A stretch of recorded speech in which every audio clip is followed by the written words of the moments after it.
ওম নমঃ শিবায়। জয় শিবশম্ভ। বন্ধুরা, আগামী 25শে শ্রাবণ 11ই আগস্ট সোমবার সম্পন্ন হচ্ছে শ্রাবণ মাসের সর্বশেষ সোমবার। যারা শ্রাবণ মাসের প্রত্যেক সোমবার দিন পূজা করছেন অথবা 16 সোমবার ব্রত করছেন, তাদের অবশ্যই শ্রাবণের এই শেষ সোমবার পালন করা প্রয়োজন।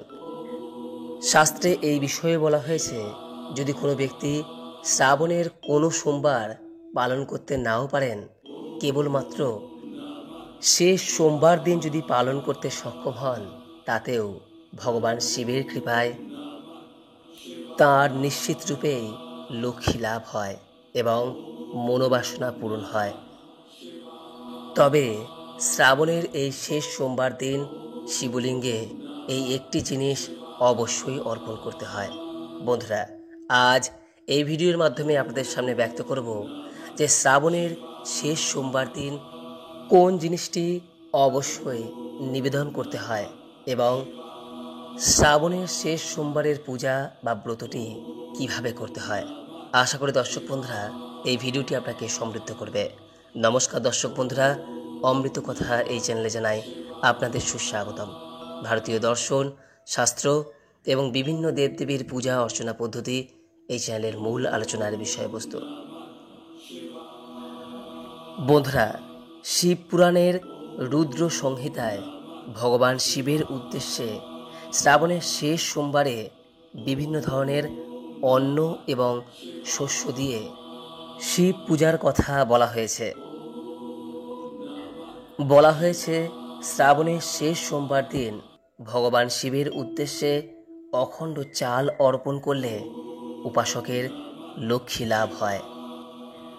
যদি আতপ চাল অর্পণ করতে পারেন তাহলে সব থেকে ভালো, আর আতপ চাল যদি না পান সেক্ষেত্রে যে কোনো প্রকার চাল ভগবান শিবের উদ্দেশ্যে শ্রাবণের শেষ সোমবার দিন অর্পণ করতে পারেন। তবে মনে রাখবেন, এই চাল যেন অখণ্ড হয়, অর্থাৎ চাল যেন ভাঙা না হয়, সে বিষয়টি অবশ্যই খেয়াল রাখবেন। শ্রাবণের শেষ সোমবার দিন ভগবান শিবের উদ্দেশ্যে গোটা চাল অর্পণ করার কথা বলা হয়েছে। যদি ভগবান শিবকে বস্ত্র অর্পণ করে তার উপর এই চাল রেখে সমর্পিত করলে তা আরও শুভ ফলদায়ক হয়। এই আতপ চালের সঙ্গে সামান্য কালো তিল যদি অর্পণ করতে পারেন তাহলে সমস্ত পাপ ক্ষয় হয় এবং শনিদোষ, পিতৃদোষ থেকে মুক্তি লাভ হয়। এই চালের সঙ্গে যদি সামান্য জব মিশিয়ে ভগবান শিবের উদ্দেশ্যে নিবেদন করেন তাহলে স্বর্গীয় সুখ বৃদ্ধি পায়। আর যদি গম মিশিয়ে তা শিবলিঙ্গে অর্পণ করেন তাহলে সন্তান সুখ হয়।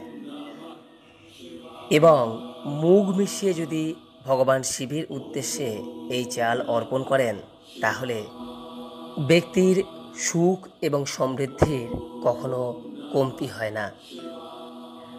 তাই বন্ধুরা, শ্রাবণের শেষ সোমবার দিন অবশ্যই পারলে বাবার উদ্দেশ্যে অখণ্ড চাল অর্পণ করুন এবং তার সঙ্গে আপনি বিভিন্ন শস্যও অর্পণ করতে পারেন। নিশ্চিত রূপেই বাবার আশীর্বাদে গৃহে লক্ষ্মী লাভ হবেই এবং বাড়িতে লক্ষ্মী অচলা হয়ে বিরাজ করবেন। বন্ধুরা, ভগবান শিবের উদ্দেশ্যে এই চাল নিবেদন করার সঙ্গে সঙ্গে তা গরিব, দুস্থ, অসহায় মানুষদের উদ্দেশ্যেও এই শ্রাবণের শেষ সোমবার দিন দান করুন। সম্ভব হলে তাদেরকে ভোজন করান এবং শ্রাবণের শেষ সোমবার দিনের পরপর 7 দিন ভগবান শিবের উদ্দেশ্যে শিবলিঙ্গে 5টি অখণ্ড চাল নিবেদন করবেন। শিব পুরাণ অনুযায়ী এই বিষয়টি কিন্তু অবশ্যই করা প্রয়োজন। তবেই লক্ষ্মী লাভ হওয়ার সঙ্গে সঙ্গে মা লক্ষ্মী গৃহে অচলা হয়ে বাড়িতে বিরাজ করবেন। শাস্ত্র মতে যদি প্রতিদিন এইভাবে মাত্র 5টি অখণ্ড চাল ভগবান শিবের উদ্দেশ্যে নিবেদন করতে পারেন, তাহলে বাবার আশীর্বাদে কখনোই আপনার গৃহে অন্ন কষ্ট হবে না। এইবার দর্শক বন্ধুরা, আপনাদের জানাবো যে শ্রাবণের শেষ সোমবার দিন ভগবান শিবের কিভাবে পূজা করবেন, তার উদ্দেশ্যে কিভাবে ব্রত রাখবেন সেই প্রসঙ্গে। বন্ধুরা, আপনারা নিশ্চয়ই জানেন যে ভগবান শিবের অপর নাম আশুতোষ, অর্থাৎ যিনি অল্পে সন্তুষ্ট হন। তিনি ভোলানাথ, তাই সকলেই তাকে সন্তুষ্ট করতে পারেন। আড়ম্বর তথা লোক দেখানো নয়, তাকে সন্তুষ্ট করতে গেলে যে বিষয়টি সব থেকে প্রয়োজন সেটি হলো আপনার নিষ্ঠা, ভক্তি এবং বিশ্বাস। এই তিনটি বিষয় না থাকলে বাবার পুজো করে কোনো লাভ নেই। তাই যদি এই তিনটি বিষয় আপনি আপনার নিজের মনের মধ্যে আনতে পারেন, তবেই এই শ্রাবণ সোমবারের বাবা ভোলানাথের পূজা যথাবিধি মেনে সম্পন্ন করুন। নিশ্চিতরূপেই আপনি যে উদ্দেশ্য নিয়ে বাবার পূজা করছেন সেই উদ্দেশ্যে আপনি সফল হবেনই হবেন। বন্ধুরা, প্রথমেই জানিয়ে রাখি যে বাবার এই পূজা যে কেউ করতে পারেন এবং এই পূজা খুবই সহজ সরল। শ্রাবণ সোমবারের এই পূজা আপনি যেমন বাবার যে কোনো মন্দিরে গিয়ে করতে পারেন, ঠিক তেমনি আপনি এই পূজা আপনার নিজের গৃহে বসেও করতে পারেন। তবে এই পূজা সম্পন্ন করার জন্য আপনার গৃহেতে একটি শিবলিঙ্গ থাকা আবশ্যক। শ্রাবণ সোমবারে বাবার পূজার জন্য যে সমস্ত উপকরণগুলি প্রয়োজন তা যৎসামান্যই। শিব পূজার সর্বপ্রধান দুটি উপাদান হল ফুল এবং বেলপাতা। ফুলের মধ্যে ভগবান শিবের সবথেকে পছন্দের ফুল হল ধুতরা, চাপা, আকন্দ, কলকে এবং নীল অপরাজিতা, যাকে আমরা নীলকণ্ঠ বলে থাকি। উক্ত 5 প্রকার ফুলের মধ্যে আপনি যে কোনো এক প্রকার ফুল দিয়েই বাবার এই পূজা সম্পন্ন করতে পারেন। তবে একান্তই যদি এই 5 প্রকার ফুলের মধ্যে কোনোটিও না পান, তাহলে সেক্ষেত্রে লাল ফুল ভিন্ন অন্য যে কোনো প্রকার ফুল দিয়ে বাবার পূজা সম্পন্ন করা যায়। পূজার উপকরণ হিসেবে আরও যে দ্রব্যটি গুরুত্বপূর্ণ তা হল পঞ্চামৃত, অর্থাৎ দুধ, দই, ঘৃত, মধু, চিনি বা গুড়, এবং এরই সঙ্গে যে বিষয়টি প্রয়োজন তা হল গঙ্গা জল। যদি গঙ্গা জল না থাকে তাহলে সেক্ষেত্রে আপনি অন্য যে কোনো প্রকার বিশুদ্ধ জল, যেমন ধরুন ডাবের জল বা নারকেলের জল বা অন্য যে কোনো প্রকার বিশুদ্ধ জল ব্যবহার করতে পারেন। এই কয়েকটি প্রধান দ্রব্য ছাড়া পূজায় প্রয়োজন সাদা চন্দন, একটুখানি আতপ চাল, যে কোনো এক প্রকার গোটা ফল, সামান্য নৈবেদ্য অর্থাৎ ভোগের দ্রব্য। এই নৈবেদ্যের ক্ষেত্রে নিদেন পক্ষে একটি বাতাসাও আপনি দিতে পারেন, এবং সর্বশেষ ধূপ, দীপ এবং একটি কাঁচা টাকা, অর্থাৎ একটি 1 টাকা, 5 টাকা বা 10 টাকার কয়েন। এইবার আসবো দর্শক বন্ধুরা শ্রাবণ মাসের এই শিব পূজা প্রক্রিয়া সম্পর্কে। বন্ধুরা, যে উদ্দেশ্য নিয়ে বা যে মনের ইচ্ছা নিয়ে আপনি শ্রাবণ মাসে এই ভগবান শিবের পুজো করছেন, সেই উদ্দেশ্য বা মনের ইচ্ছা বিষয়ে সম্পূর্ণ কিন্তু প্রথমেই পরিষ্কার থাকা প্রয়োজন। কারণ মনের ইচ্ছা বা উদ্দেশ্য যদি স্পষ্ট না হয়, তাহলে শত প্রার্থনা করেও তার ফল লাভ হয় না। তাই মনের ইচ্ছা বা উদ্দেশ্যটিকে প্রথমে স্পষ্ট করুন।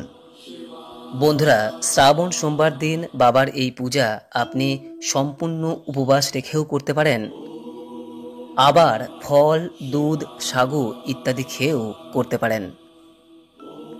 তবে পুজো করার আগের দিন যে আহারটি সম্পন্ন করছেন, অর্থাৎ সর্বশেষ খাবারটি, এবং পুজো সম্পন্ন করার পর প্রথম যে খাবারটি খাচ্ছেন সেটি যেন সম্পূর্ণ নিরামিষ হয়। যদি সম্ভব হয় এই মাসের প্রত্যেকটি দিনই সাত্ত্বিক আহার গ্রহণ করুন। আর হ্যাঁ, পূজার দিন কোনো অবস্থাতেই কোনো নেশাজাতীয় দ্রব্য গ্রহণ করবেন না। বন্ধুরা, পূজার দিন ব্রহ্ম মুহূর্তে অর্থাৎ ভোরবেলা ঘুম থেকে উঠুন এবং বিছানায় বসেই প্রথমে মনে মনে সংকল্প করুন যে আপনি আপনার মনের ইচ্ছা পূরণের উদ্দেশ্যে এই ব্রতটি আজ সম্পূর্ণ রাখার চেষ্টা করবেন।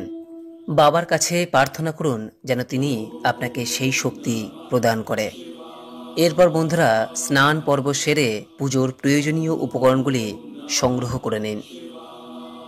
শ্রাবণ সোমবারের এই পূজা সর্বদা সন্ধেবেলায় সম্পন্ন করা প্রয়োজন, তবে একান্তই সমস্যা হলে আপনি দিনের বেলা সকালের মধ্যেই সম্পন্ন করতে পারেন। শিব পূজা সর্বদা উত্তর মুখে বসে করবেন এবং শিবলিঙ্গকেও উত্তরমুখী করে রাখবেন। উত্তর দিককে বলা হয় ব্রহ্মলোক পথ। এই পরম ব্রহ্মময় শিবের পূজা তাই সর্বদা উত্তর মুখে বসে করাই নিয়ম। শিব পূজার প্রারম্ভে প্রথমে ভগবান শিবকে প্রণাম করে নিন। তার কাছে মনে মনে বলুন যে তিনি যেন আপনার এই পূজাটি সার্থক করে। যদি কোনো ভুল ত্রুটি হয়ে যায় তিনি যেন নিজ গুণে ক্ষমা করে দেন। এরপর বন্ধুরা প্রথমে গঙ্গা জল হাতের তালুতে নিয়ে ঘরে সর্বত্র ছিটিয়ে দিন। তারপর 2-1 ফোঁটা 3 বার পান করুন বা মুখে স্পর্শ করুন। এরপর সকল দেবদেবীর উদ্দেশ্যে প্রণাম করুন এবং নিজের ইষ্ট মন্ত্র 3 বার জপ করুন। তারপর শুরু করুন ভগবান শিবের পূজা। প্রদীপ ধূপকাঠি জ্বালানোর পর ভগবান শিবকে শ্বেত চন্দন দ্বারা লেপন করুন।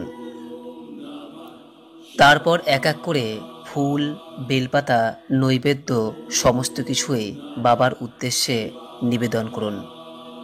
এরপর পঞ্চামৃত একসাথে একটি পাত্রে রেখে বাবার মাথায় অর্পণ করুন। তারপর বাবার মাথায় গঙ্গা জল ঢেলে দিন। এরপর ধূপ ও প্রদীপ বাবার উদ্দেশ্যে দেখান। এই সমস্ত প্রক্রিয়া করার সময় বাবার একটি মন্ত্রই উচ্চারণ করুন, আর সেটি হলো ওম নমঃ শিবায়, ওম নমঃ শিবায়, ওম নমঃ শিবায়। বাবার উদ্দেশ্যে সমস্ত কিছু নিবেদন করার পর শিবলিঙ্গের সামনে কিছুক্ষণ ধ্যান মুদ্রায় বসুন এবং গুনে গুনে 108 বার ওম নমঃ শিবায় এই মন্ত্রটি উচ্চারণ করুন। এক্ষেত্রে আপনি রুদ্রাক্ষের মালাও ব্যবহার করতে পারেন। যদি রুদ্রাক্ষ না থাকে তাহলে সেক্ষেত্রে হাতের কোড়ে গুনেও আপনি এই প্রক্রিয়াটি করতে পারেন। এরপর বন্ধুরা যদি কোনো কঠিন রোগ থেকে মুক্তি পেতে চান অথবা জীবনে প্রবল সমস্যা থেকে মুক্তি পেতে চান তাহলে ভগবান শিবের মহামৃত্যুঞ্জয় মন্ত্রটি জপ করুন। এটি হলো ওম ত্র্যম্বকম যজামহে সুগন্ধিম পুষ্টিবর্ধনম উর্বারুকমিব বন্ধনান মৃত্যুর মোক্ষেয় মামৃতাৎ। সম্ভব হলে 108 বার করুন। তা যদি সম্ভব না হয় অন্তত 3 বার অবশ্যই করবেন। আর যদি মন্ত্র পাঠে সমর্থ না হন সেক্ষেত্রে মনে মনেই বাবার উদ্দেশ্যে আপনার সমস্যার কথা জানান। আপনার যে মনের ইচ্ছাটি যার জন্য আপনি আজ বাবার পূজায় নিয়োজিত হয়েছেন সেই মনের ইচ্ছাটি বাবার কাছে স্পষ্টভাবে ব্যক্ত করুন। বাবার কাছে প্রার্থনা করুন নির্দিষ্ট সময়ের মধ্যেই তিনি যেন আপনার মনের এই ইচ্ছাটি পূরণ করে দেন। আপনার মধ্যে সেই শক্তি, সেই যোগ্যতা তিনি যেন প্রদান করেন যাতে আপনি আপনার এই মনের ইচ্ছাটি পূরণ করতে সক্ষম হন। এইভাবে পূজা প্রক্রিয়াটি সম্পন্ন করার পর যে পঞ্চামৃত বাবার উদ্দেশ্যে অর্পণ করেছেন সেটি পান করে উপবাস ভঙ্গ করুন। সন্ধেবেলায় উপবাস ভঙ্গের পর আপনি সেই দিন রাত্রে নিরামিষ আহার গ্রহণ করতে পারেন, তবে অতিরিক্ত তৈলাক্ত এবং মশলা জাতীয় খাবার এই দিন এড়িয়ে যাবেন। শ্রাবণের শেষ সোমবারে এইভাবে পারলে বাবার পূজা সম্পন্ন করুন এবং অবশ্যই অখণ্ড আতপ চাল নিবেদন করতে ভুলবেন না। আশা করি দর্শক বন্ধুরা এই ভিডিও থেকে সমৃদ্ধ হয়েছেন। ভালো লাগলে লাইক করবেন, পারলে শেয়ার করবেন। সকলে ভালো থাকুন, সুস্থ থাকুন এই কামনা করে আজকের মতো ভিডিওটি এখানে শেষ করলাম। নমস্কার, ধন্যবাদ। ঈশ্বর আপনার মঙ্গল করুক। ওম নমঃ শিবায়। জয় শিব শম্ভু।